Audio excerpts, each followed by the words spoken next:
오늘은 6월 25일 6.25입니다. 두 번 다시 있어서는 안 될 민족의 재앙이요, 큰 시련이었지만 시간이 지나면서 어떤 역사학자들은 이렇게 평가합니다. 그 6.25 때문에 우리나라가 사실은 발전할 수 있었다.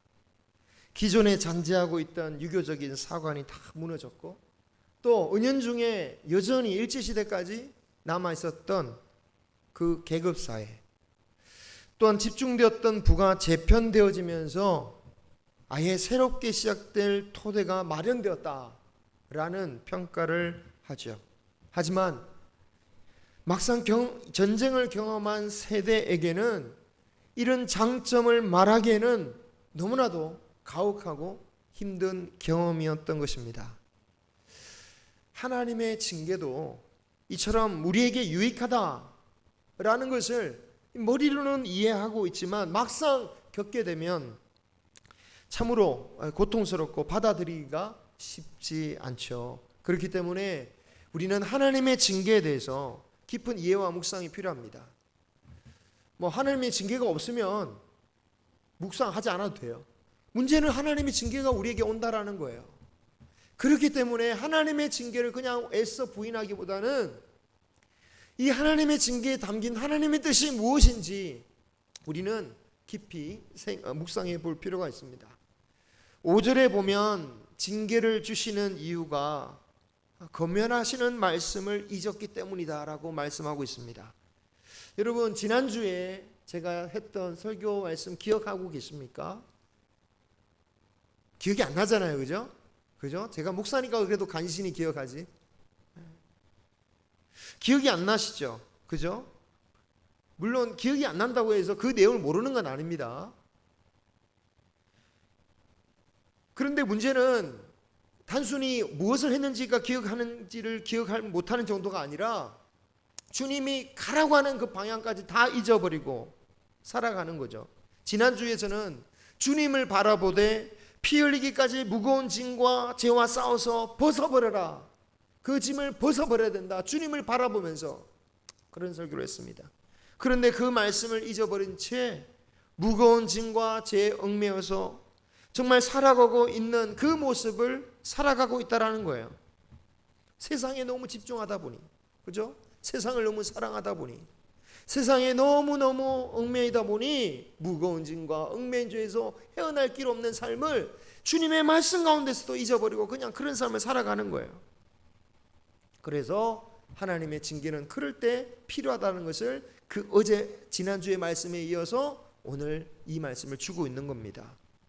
그래서 우리가 하나님의 징계를 이해할 때 꼭 내가 잘못한 것에 대한 심판이라고 생각하기보다는 그보다 더 중요한 게 뭐냐면 내가 잊어버리고 있는 하나님의 말씀이 무엇인지, 하나님께서 나에게 어떤 삶을 살라고 하셨는지 그 말씀을 기억하도록 하기 위함이다라는 것을 우리는 꼭 기억해야 됩니다. 내가 도대체 무슨 죄를 저질렀길래 내가 이런 벌을 받아야 되나? 아니면 그래, 내가 이런 벌을 받아도 싸지 뭐. 그렇게 생각하기보다는 다시 내가 잊어버렸던 그 말씀을 붙잡고 돌이켜야 할 그 말씀을 붙잡고 살아가는 것, 이것이 주님께서 징계를 주시는 목적이다라는 거죠. 중요한 포인트가 뭡니까? 이 징계의 목적, 하나님의 징계의 목적은 처벌이 아니라 회복이다라는 거예요. 회복. 이 징계는 믿지 않는 불신자에게 주는 말씀도 아니고 하나님께서 포기한 자, 하나님께서 내버려둔 자, 그런 자들에게 주는 것이 아니라 오히려 사랑하는 자녀를 위해서 주신 것이다. 5절의 말씀을 보면 아들에게 주신 것이다라고 말씀하고 있습니다. 6절에 보면 사랑하기 때문에 징계를 주신다라고 말씀하고 있어요. 현대 교육에 있어서 사랑에 매하면 말도 안 된다, 부정적이지만 그럼에도 불구하고 징계는 필요하다라고 해요. 징계는 필요한 겁니다. 더욱이 생명을 지키기 위해서라면 반드시 필요한 게 징계죠. 여러분, 자녀가 도박에 빠지고 또 요즘에 막 마약하는 사람 많다죠. 마약에 빠져나오지 못하고 있는데 이 자녀가 도박에 즐거워하고 마약을 먹고 너무너무 행복해하고 있다라고 해서 그냥 즐겁게 가만히 보고 있을 부모가 어디 있겠습니까? 그냥 인내함을 가지고 기다릴 부모 아무도 없을 겁니다. 그 자녀들을 내버려 둘 수 없어서 저 길이 끝이 사망의 길인 줄 아니까 어떻게든 강력하게 조치를 취하는 거죠. 정 안 되지만 내 사랑하는 자녀라도 신고를 하는 거예요. 정 안 되면 진짜 묶어서라도 병원에 데리고 가는 거죠. 아니, 주님의 권면의 말씀을 좀 잊었다고 무슨 마약에 비유합니까? 무슨 도박에 비유합니까? 라고 할 수 있을지 모르겠습니다. 너무 극단적인 예를 가지고 말하는 게 아니냐라고 할지 모르겠지만, 여러분, 말씀을 잊어버리고 자기 마음대로 가는 것, 잃어버린 양처럼 가면은 어떻게 되겠습니까? 말씀을 잊어버리고 자기 마음대로 살다가 맞이하게 될 최후는 마약이나 도박으로 인해 맞이하게 될 최후나 사실은 크게 다르지 않다라는 거예요. 영적으로 보면. 그래서 하나님께서는 우리로 하여금 정말 우리에게 이루시고자 하는 최대 목적이 뭡니까? 정말 그렇게 방황하지, 그런 최후를 맞이하지 않도록 우리를 영원한 생명으로 이끌 수 있도록 그 영원한 천국에 이를 수 있는 자로 우리를 만들으시는 것, 그것이 하나님께서 우리를 이 땅에서 살게 하시면서 이루고자 하는 뜻이죠. 아니, 우리가 이미 구원받았는데 문 영원한 생명으로 이룰 수 있게 만드신다는 게 무슨 말입니까? 맞습니다. 우리가 예수 그리스도를 영접함으로 말미암아 이미 구원을 받았습니다. 하지만 여러 번 말씀드리지만 여러 번 말씀드려도 조금도 부족하지 아니한 것은 이 구원은 이것만으로 끝나는 게 결코 아니다라는 거예요. 천국이나 구원에 있어서 절대로 잊지 말아야 할 원칙이 있습니다. 뭡니까? 구원은 시작되었으나 구원의 끝은 아니다라는 거예요. 구원이 다 마무리된 것은 아니다라는 거예요. 구원의 완성은 어떻게 이루어집니까? 우리의 노력으로 이루어지는 게 아닙니다. 구원의 완성은 때가 중요한 거죠. 주님이 오실 때에, 영원한 천국에 들어갈 때에 구원의 완성은 이루어지는 겁니다. 우리 구원받은 사람은 그 구원의 마무리가 완전히 이루어질 때까지, 그때까지 구원의 길을 계속해서 따라 살아가는 것, 이것이 바로 구원받은 자의 삶이고, 이런 삶을 가리켜서 거룩한 삶이라고 하는 거예요. 거룩한 삶. 거룩한 삶이 다른 게 아닙니다. 구원받은 자가 구원의 길로 계속해서 구원이 마무리되는 그 마지막 때까지 걸어가는 것이 거룩한 삶이라는 거예요. 문제는 그 거룩한 삶을 우리 힘으로 살 수 없다라는 거죠. 그죠? 우리의 힘으로 살 수가 없어요. 그렇기 때문에 성령님의 인도를 통해서 우리가 거룩한 삶을 살 수 있도록 하나님께서 만들어 가신다라는 거예요. 그래서 우리가 해야 할 것은 성령을 구해야 됩니다. 내 힘으로 믿는 게 아니에요. 우리 지금 예배 참여하는 것으로 구원을 이루는 삶이 아니에요. 성령을 구하는 거예요. 우리가 예배를 드리는 것도, 찬양을 드리는 것도, 기도를 드리는 이유도, 헌신을 이루는 이유도 성령을 쫓는 거예요.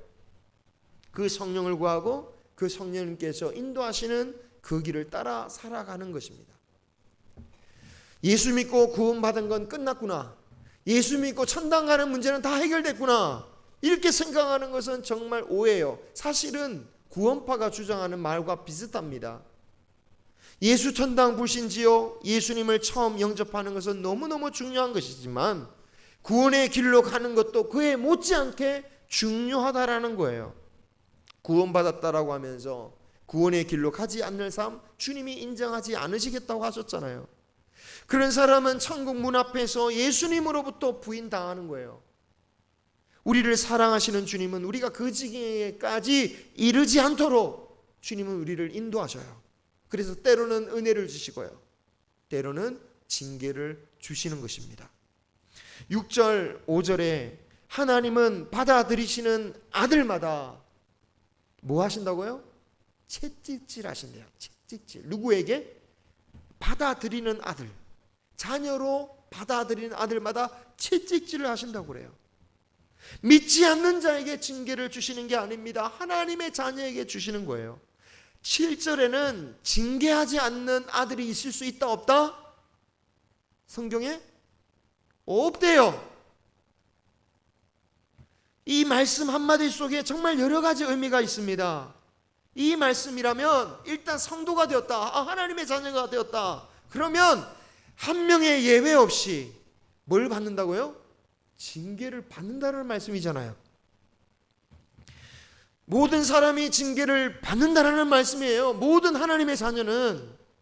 이 말은 반대로 보면 우리가 구원을 받았다고 해서 다 하나님 보시기에 완전한 사람은 아니다라는 것이, 완전한 사람이 되는 건 아니다라는 것을 하나님께서 인정해 주고 계셔요. 말씀으로. 그래, 예수님 믿었다고 다 천사 같아집니까? 교회 왔다고 사람들이 다 천사 같습니까? 세상에 나쁜 일이 벌어지지 않습니까? 똑같이 일어나요.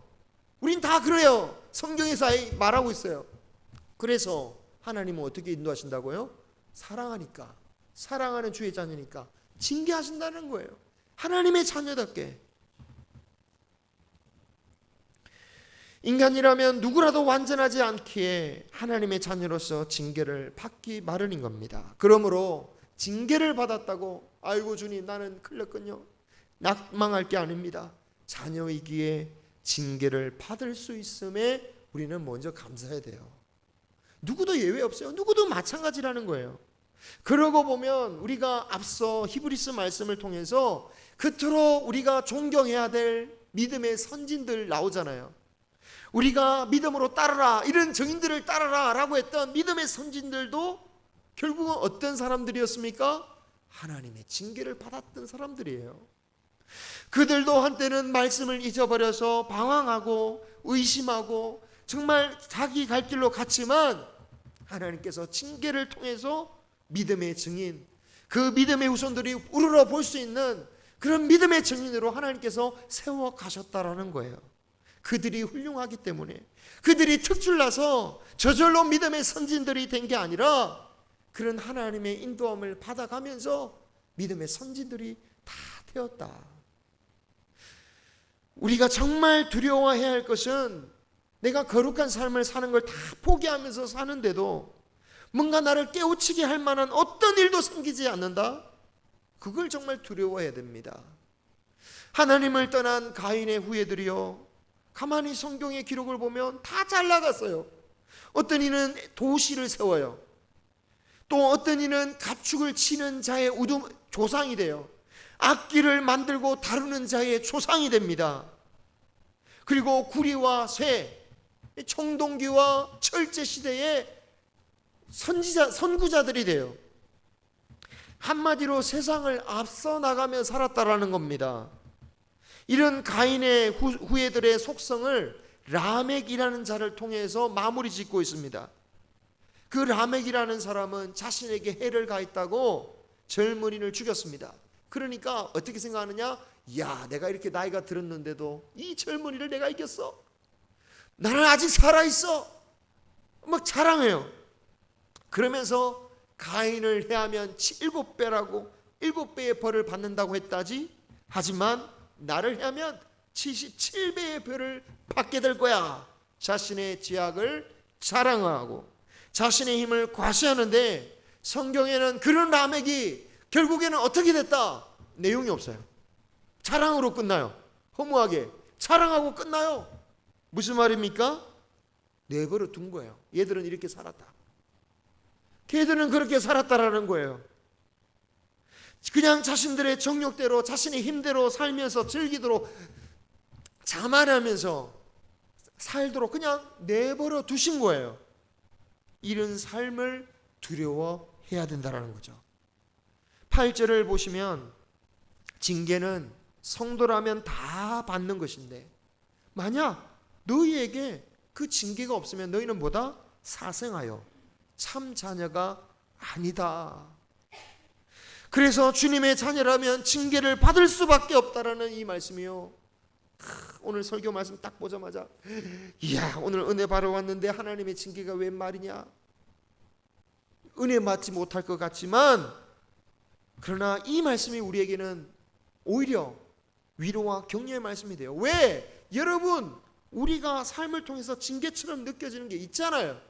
없는데, 징계 같은 게 하나도 없는데 이런 말하면 모르지만 우리 삶 속에서는 끊임없이 그런 일들이 벌어지잖아요.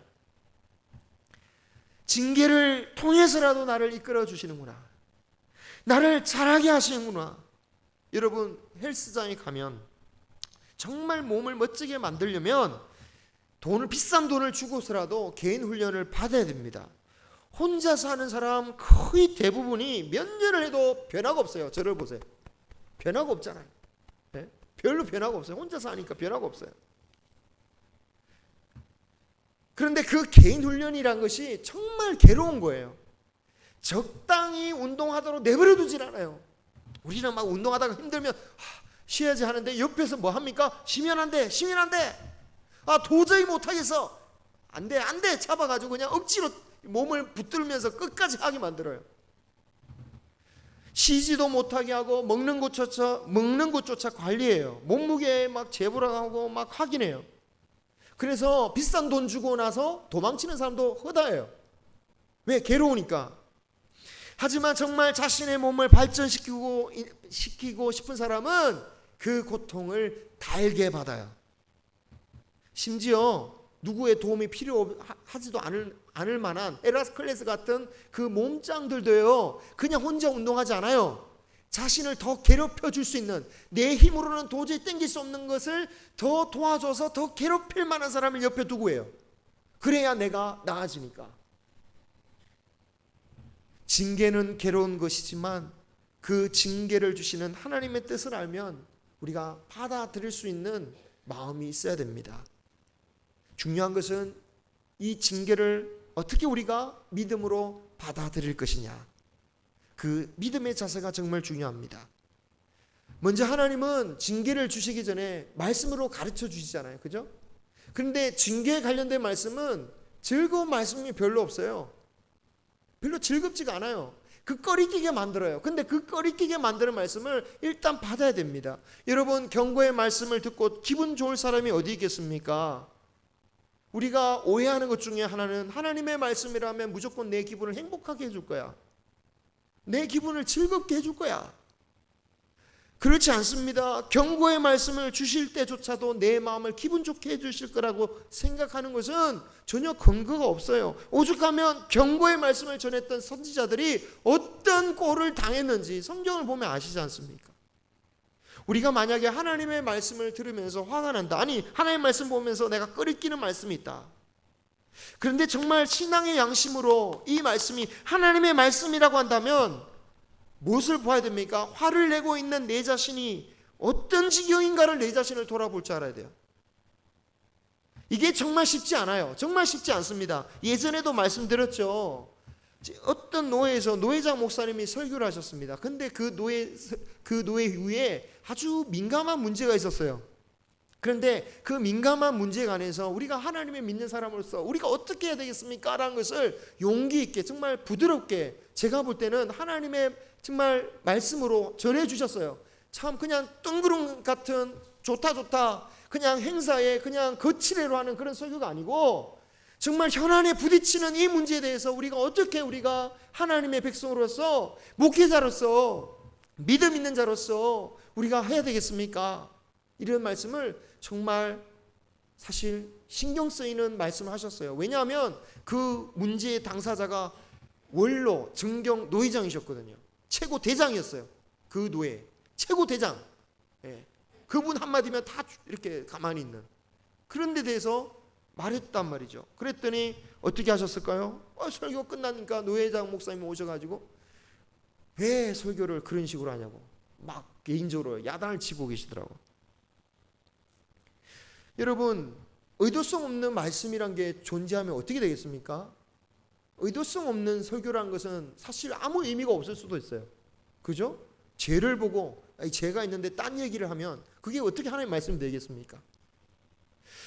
중요한 것은 하나님의 말씀이냐 아니냐, 정말 신앙의 양심을 가지고 하나님이 정말 이런 말씀을 하셨다면 이 말씀에 나 자신을 돌아봐야 되는데, 문제는 그 말씀이 자기에게 딱 적용되니까 그게 더 이상 하나님의 말씀으로 들리지 않고 후배 노회장의 건방진 도발로 보이는 거예요.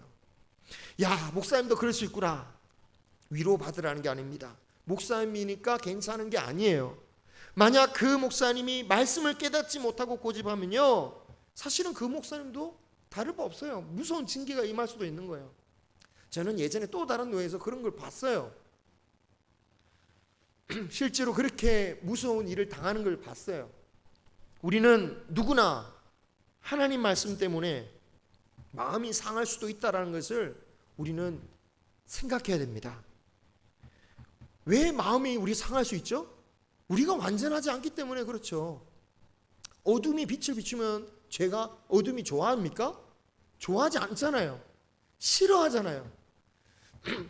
내가 어둠에 속한 부분이 있으면 빛을 비출 때 나의 옛자가 좋아하지 않는다고요. 싫어하는 겁니다.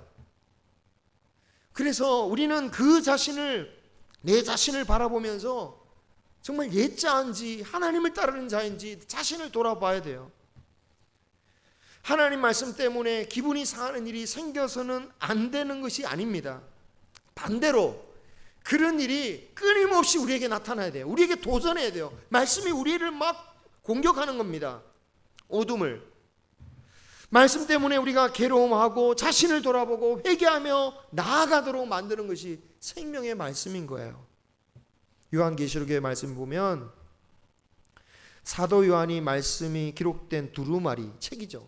그때 당시는 책이 다 두루마리니까 성경을 말하는 겁니다. 하나님의 말씀을 먹는데요, 입에서는 달았지만 배에서는 썼다라고 말하고 있습니다. 여러분, 예수님 하나님의 말씀을 우리가 정말 그냥 들을 때는 아멘 하면 어떤 말씀도 아멘 아멘 하는데 막상 그 말씀이 소화되어서 내 삶에 적용이 되면, 내 삶에 적용이 되면 정말 바른 말씀이면 나에게 고통을 주는 거예요. 바른 삶을 살기 위해서. 그때 그 고통으로 우리는 무엇을 하는 겁니까? 주여 자복하고 회개하는 거예요. 다윗이 그 고통을 받았을 때 하나님 앞에서 엎드렸잖아요. 회개하잖아요. 하지만 그 고통을 받을 때 이 고통을 분노로 선지자에게 화를 돌리면 선지자를 공격하는 거죠. 저놈을 당장 잡아라. 당장 감옥에 가둬라.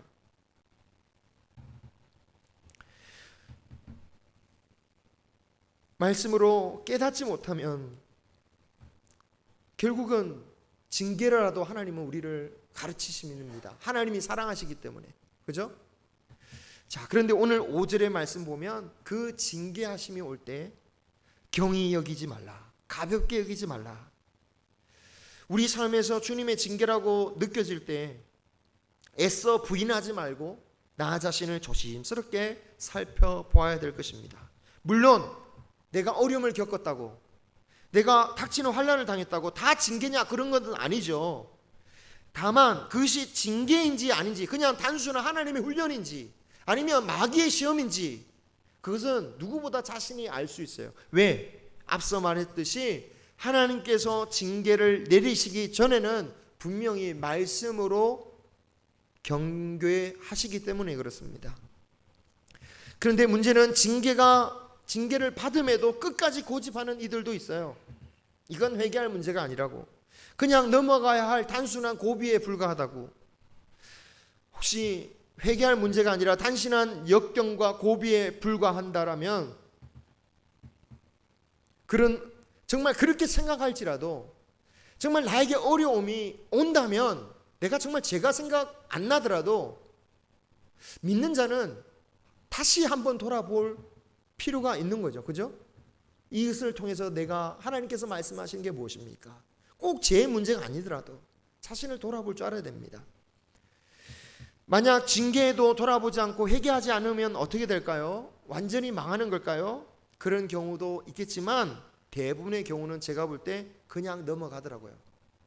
이 반전이죠? 그냥 넘어가요. 그러면 회개와 상관없는 일인 것입니까? 여러분, 징계의 의미가 뭐라고 했습니까? 징계는 심판이 아니에요. 징계는 경고의 메시지예요. 말씀으로 안 들으니까 징계로 가르쳐 주시는 거예요. 메시지입니다. 심판 그 자체가 아니라는 거예요. 몸을 함부로 사용해서 자주 아픈 사람이 있습니다. 자, 그런데 그 자주 아픈 것은 어떤 경고입니까? 몸을 조심해라.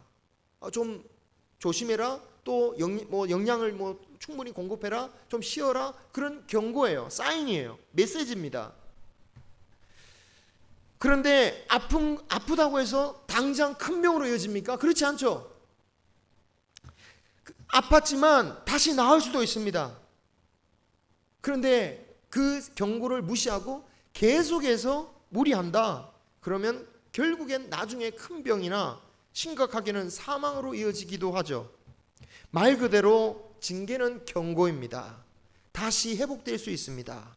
하지만 몸의 경고를 무시하고 돌이키지 않는다면 무슨 큰일 나는 거죠. 주님의 징계도 마찬가지입니다. 주님의 징계는 심판이 아니라 경고입니다.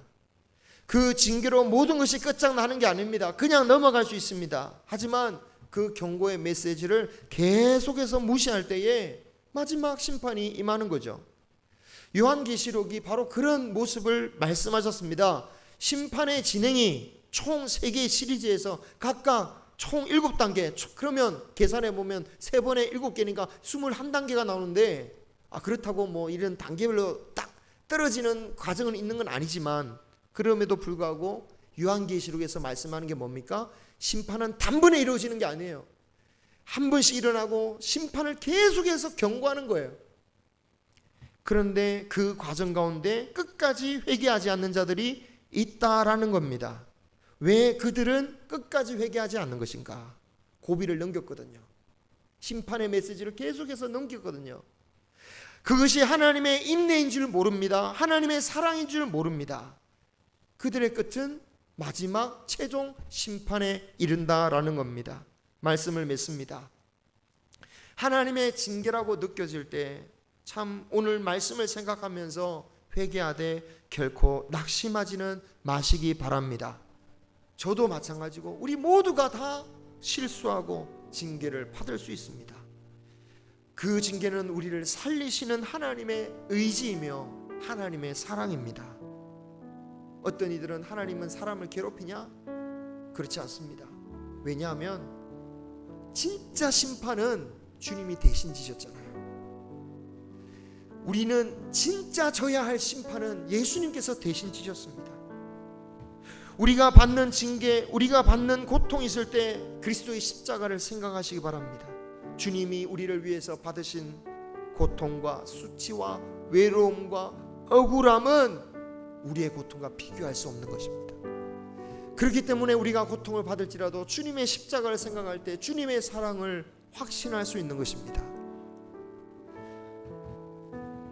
세상에 믿지 않아도 얼마든지 잘 사는 사람들 많습니다만 그런 사람들 부러워하지 말고 오직 징계 가운데서도 하나님의 계심을 발견하고 나를 사랑하시는 그 하나님의 의지와 그 뜻을 발견하고 소망을 가질 수 있는 우리 모두가 되시기를 주님의 이름으로 축원합니다. 기도하겠습니다.